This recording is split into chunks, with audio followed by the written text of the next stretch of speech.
All right, another one of those fun decisions on the Appalachian Trail. It is about 4:45 on Sunday afternoon, day 25, and I've been hiking with my buddy Hebo for a couple of days, and we stopped at a shelter, Spring Mountain Shelter, about it was probably about 3,600, 3,700 feet in elevation. And we knew there was a cold front coming in, and the weather was getting colder and the winds were kicking up and started to feel a little cold. And we got to the top of that mountain, and the shelter was almost at the top.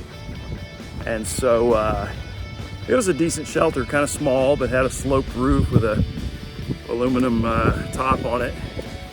And even though it was shielding the wind, the joints in this shelter had wide open gaps in them. And so if I stayed in that shelter, I would have been catching wind all night, and I was already starting to get cold. I was putting my jacket on and under layers, and it was only 3:30, and I was like, I can't sit here and shiver all night and have a miserable night at altitude. So I'm gonna go ahead and push forward and press on down the hill. And I think I was the only one so far that left. I've come down about 800 feet, and already it's like sunnier, and it's still windy, but the temperature is a lot warmer down here. And I've passed a few campsites that would have been ideal, but you know, I've got like maybe 3.5 hours of daylight left, and there's a gap between two mountains coming up in about a mile, and then there's actually a hostel coming up in about 3 miles. So if I can get a cell signal, I can call the hostel and see if they got a $25 bed available that I could stay in overnight and avoid being cold tonight. So I don't know, maybe I'm a cold weather wuss, but my whole philosophy is the more I'm comfortable out here and the more I'm enjoying myself, the longer I'm going to be motivated to stay on this trail and keep going.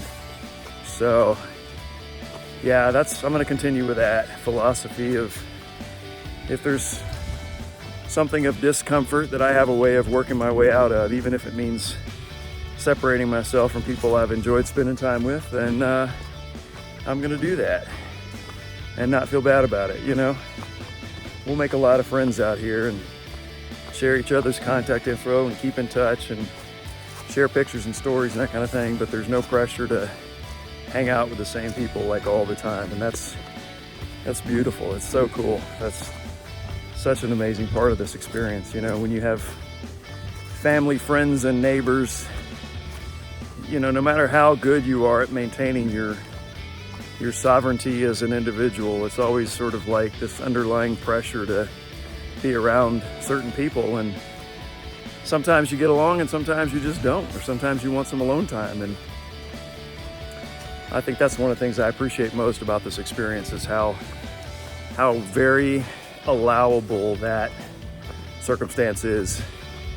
When they say hike your own hike on the Appalachian Trail, that's they mean it. Like, if at any point you feel like you're not doing what you want to do, or you're being pushed or pulled along too fast or too slow or whatever, like, you make the choices in every moment of every day. And this is cool. Like, it's cool to be training your mind and yourself that it's okay to live that way.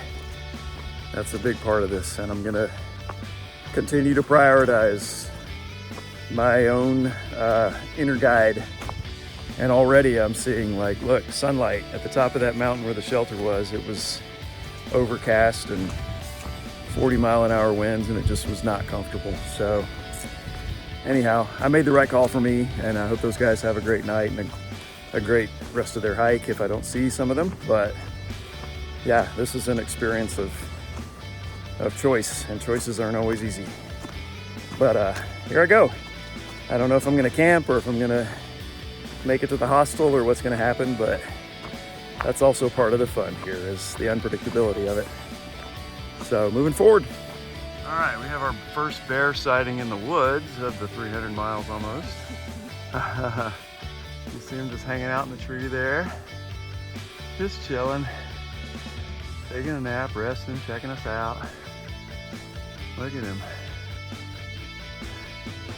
He's like, what you got in that bear can, big boy? What's up, buddy?